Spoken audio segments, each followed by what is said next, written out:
আসসালামু আলাইকুম।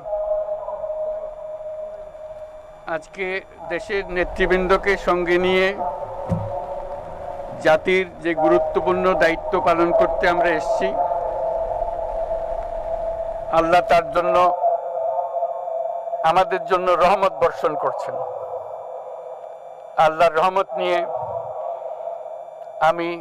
এই ঘোষণাপত্র পাঠ করব। বিসমিল্লাহির রহমানির রহিম।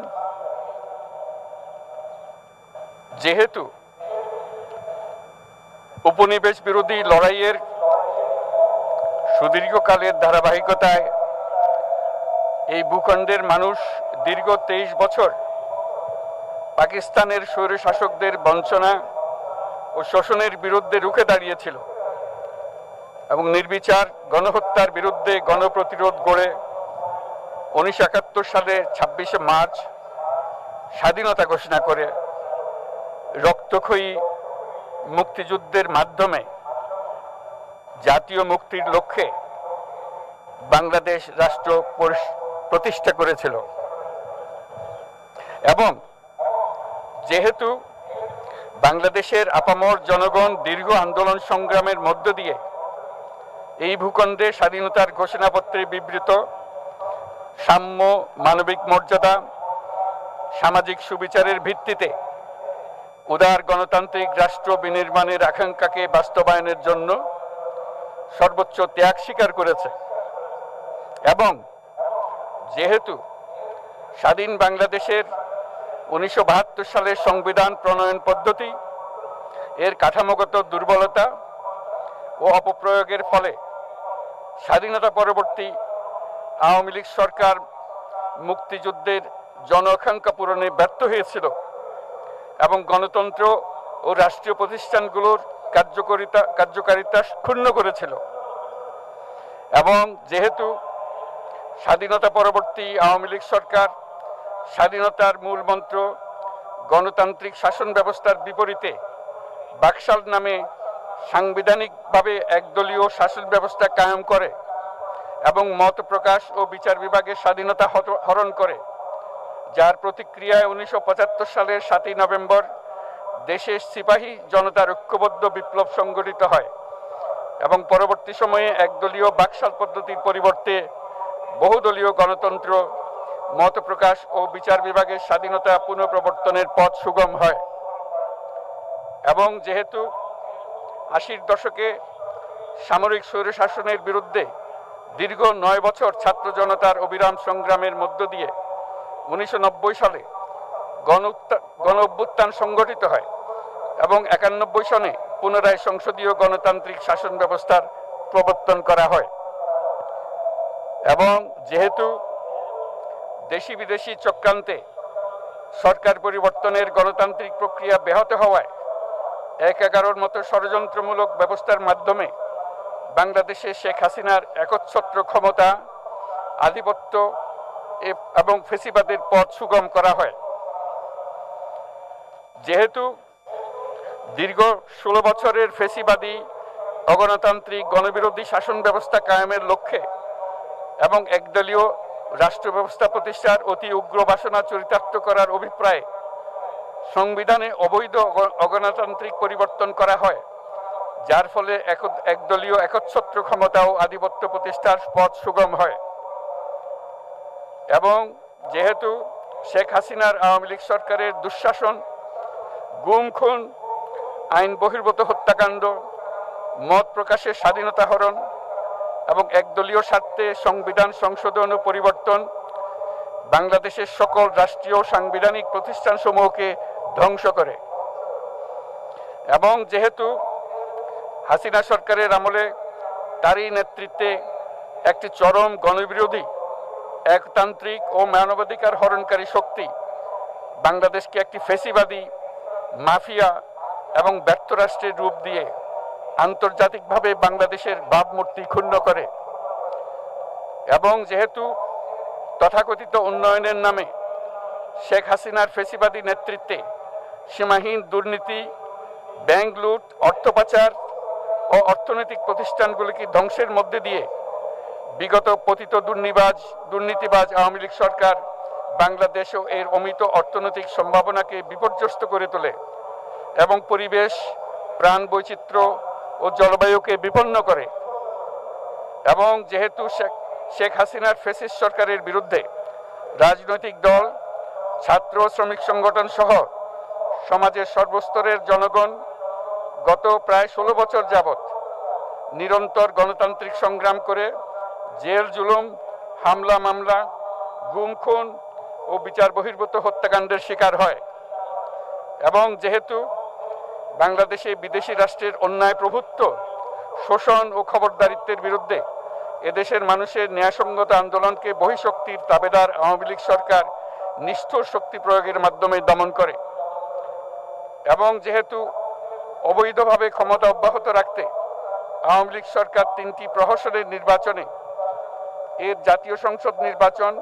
এদেশের মানুষকে ভোটাধিকার ও প্রতিনিধিত্ব থেকে বঞ্চিত করে। যেহেতু আওয়ামী লীগ আমলে ভিন্ন মতের রাজনৈতিক নেতাকর্মী, শিক্ষার্থী, তরুণদের নিষ্ঠুরভাবে নির্যাতন করা হয় এবং সরকারি চাকুরিতে একচেটিয়া দলীয় নিয়োগ এবং কোটাভিত্তিক বৈষম্যের কারণে ছাত্র, চাকুরি প্রার্থী, নাগরিকদের মধ্যে চরম ক্ষোভের জন্ম হয়। এবং যেহেতু বিরোধী রাজনৈতিক দল সংগঠনের উপর চরম নিপীড়নের ফলে দীর্ঘদিন ধরে জনরোষের সৃষ্টি হয় এবং জনগণ সকল বৈধ প্রক্রিয়া অবলম্বন করে ফ্যাসিবাদ বিরোধী লড়াই চালিয়ে যায়। এবং যেহেতু সরকারি চাকরিতে বৈষম্যমূলক কোটা ব্যবস্থা বিলোপ ও দুর্নীতি প্রতিরোধে বৈষম্য বিরোধী ছাত্র আন্দোলন চলাকালে আওয়ামী লীগ সরকার কর্তৃক ব্যাপক দমন পীড়ন, বর্বর অত্যাচার, মানবতা বিরোধী হত্যাকাণ্ড চালানো হয়, যার ফলে সারা দেশে দলমত নির্বিশেষে ছাত্র জনতার উত্তাল গণবিক্ষোভ, গণ অভ্যুত্থানের রূপ নেয়। এবং যেহেতু ফ্যাসিস্ট শক্তির বিরুদ্ধে অদম্য ছাত্র জনতার অভ্যুত্থানে রাজনৈতিক দল, ধর্মীয়, সামাজিক, সাংস্কৃতিক, পেশাজীবী, নারী ও শ্রমিক সংগঠনসমূহ সমাজের সকল স্তরের মানুষ যোগদান করে এবং আওয়ামী ফ্যাসিবাদী বাহিনী রাজপথে নারী, শিশু সহ প্রায় 1000 মানুষকে নির্বিচারে হত্যা করে, অগণিত মানুষ পঙ্গুত্ব, অন্ধত্ব বরণ করে। আন্দোলনের চূড়ান্ত পর্যায়ে সামরিক বাহিনীর সদস্যগণ জনগণের গণতান্ত্রিক লড়াইকে সমর্থন প্রদান করে। এবং যেহেতু অবৈধ শেখ হাসিনা সরকার পতন, ফ্যাসিবাদী ব্যবস্থার বিলোপ এবং নতুন রাজনৈতিক বন্দোবস্তের লক্ষ্যে বৈষম্য বিরোধী ছাত্র আন্দোলনের ডাকে জনগণ অসহযোগ আন্দোলন শুরু করে, পরবর্তী সময়ে 5ই আগস্ট ঢাকা অভিমুখে লং মার্চ পরিচালনা করে এবং ফ্যাসিবাদ বিরোধী আন্দোলনরত সকল রাজনৈতিক দল, ছাত্র জনতা তথা সর্বস্তরের সকল শ্রেণীর, পেশার, আপামর জনসাধারণ তীব্র আন্দোলনের চূড়ান্ত পর্যায়ে গণভবনমুখী জনতার উত্তাল যাত্রার মুখে ফ্যাসিস্ট হাসিনা 5ই আগস্ট 2024 তারিখে পদত্যাগ করে দেশ ছেড়ে পালিয়ে যেতে বাধ্য হয়। এবং যেহেতু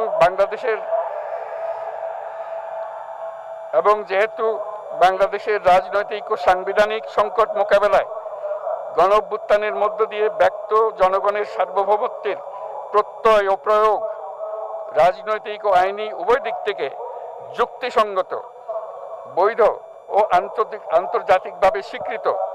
এবং যেহেতু জনগণের দাবি অনুযায়ী এরপর অবৈধ দ্বাদশ জাতীয় সংসদ ভেঙে দেওয়া হয় এবং সংবিধানের 106 অনুচ্ছেদ অনুসারে সুপ্রিম কোর্টের মতামতের আলোকে সাংবিধানিকভাবে ডক্টর মোহাম্মদ ইউনূসের নেতৃত্বে 8ই আগস্ট 2024 তারিখে একটি অন্তর্বর্তীকালীন সরকার গঠন করা হয়। এবং যেহেতু বাংলাদেশের সর্বস্তরের জনগণের ফ্যাসিবাদ বিরোধী তীব্র আকাঙ্ক্ষা এবং ছাত্র জনতার অভ্যুত্থানের মধ্য দিয়ে ফ্যাসিবাদ, বৈষম্য, দুর্নীতিমুক্ত সমাজ ও রাষ্ট্র বিনির্মাণের অভিপ্রায় প্রকাশিত হয়, সেই হেতু বাংলাদেশের জনগণ সুশাসন ও সুষ্ঠু নির্বাচন, ফ্যাসিবাদী শাসনের পুনরাবৃত্তি রোধ, আইনের শাসন, অর্থনৈতিক ও সামাজিক ন্যায় বিচার নিশ্চিত করার লক্ষ্যে নিয়মতান্ত্রিক উপায়ে বিদ্যমান সংবিধান ও সকল রাষ্ট্রীয় সাংবিধানিক প্রতিষ্ঠানের গণতান্ত্রিক সংস্কার সাধনের অভিপ্রায় ব্যক্ত করে। এবং সেহেতু বাংলাদেশের জনগণ বিগত 16 বছরের দীর্ঘ ফ্যাসিবাদ বিরোধী আন্দোলন সংগ্রামকালে এবং 2024 সালের জুলাই গণঅভ্যুত্থানকালীন সময়ে ফ্যাসিস্ট আওয়ামী লীগ সরকার কর্তৃক সংগঠিত গুম খুন, হত্যা, গণহত্যা, মানবাধিকার বিরোধী অপরাধ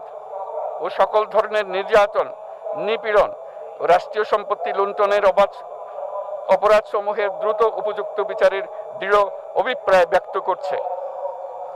সেহেতু বাংলাদেশের জনগণ জুলাই জনগণের সকল শহীদদের জাতীয় বীর হিসেবে ঘোষণা করে শহীদদের পরিবার, আহত যোদ্ধা এবং আন্দোলনকারী ছাত্র জনতাকে প্রয়োজনীয় সকল আইনি সুরক্ষা দেওয়ার অভিপ্রায় ব্যক্ত করেছে। এবং সেহেতু বাংলাদেশের জনগণ যুক্তিসঙ্গত সময়ে আয়োজিতব্য অবাধ ও সুষ্ঠু ও নিরপেক্ষ একটি নির্বাচনের মাধ্যমে গঠিত জাতীয় সংসদে প্রতিশ্রুত প্রয়োজনীয় সাংবিধানিক সংস্কারের মাধ্যমে দেশের মানুষের প্রত্যাশা, বিশেষত তরুণ প্রজন্মের আকাঙ্ক্ষা অনুযায়ী আইনের শাসন ও মানবাধিকার, দুর্নীতি, শোষণমুক্ত, বৈষম্যহীন ও মূল্যবোধ সম্পন্ন সমাজ এবং গণতান্ত্রিক রাষ্ট্র ব্যবস্থা প্রতিষ্ঠার অভিপ্রায় ব্যক্ত করেছে। এবং সেহেতু বাংলাদেশের জনগণ এই প্রত্যাশা ব্যক্ত করছে যে একটি পরিবেশ ও জলবায়ু সহিষ্ণু, অন্তর্ভুক্তিমূলক, টেকসই উন্নয়ন কৌশলের মাধ্যমে বর্তমান ও ভবিষ্যৎ প্রজন্মের অধিকার সংরক্ষিত হবে। এবং সেহেতু বাংলাদেশের জনগণ এই অভিপ্রায় ব্যক্ত করছে যে ছাত্র গণঅভ্যুত্থানের 2024-এর উপযুক্ত রাষ্ট্রীয় সাংবিধানিক স্বীকৃতি প্রদান করা হবে এবং পরবর্তী নির্বাচনে নির্বাচিত সরকারের সংস্কারকৃত সংবিধানের তফসিলে এই ঘোষণাপত্র সন্নিবেশিত করা হবে। এবং 5ই আগস্ট 2024 সালে গণঅভ্যুত্থানে বিজয়ী বাংলাদেশের জনগণের আকাঙ্ক্ষার প্রতিফলন হিসেবে এই ঘোষণা প্রণয়ন করা হলো। জাতির সার্বিক মঙ্গল কামনা করে আমি জুলাই ঘোষণাপত্র আপনাদের সবার সামনে উত্থাপন করলাম। আল্লাহ সকলের জন্য মঙ্গল দান করুন, জাতির জন্য মঙ্গল নিয়ে আসুক। সবাইকে ধন্যবাদ। আল্লাহ হাফেজ।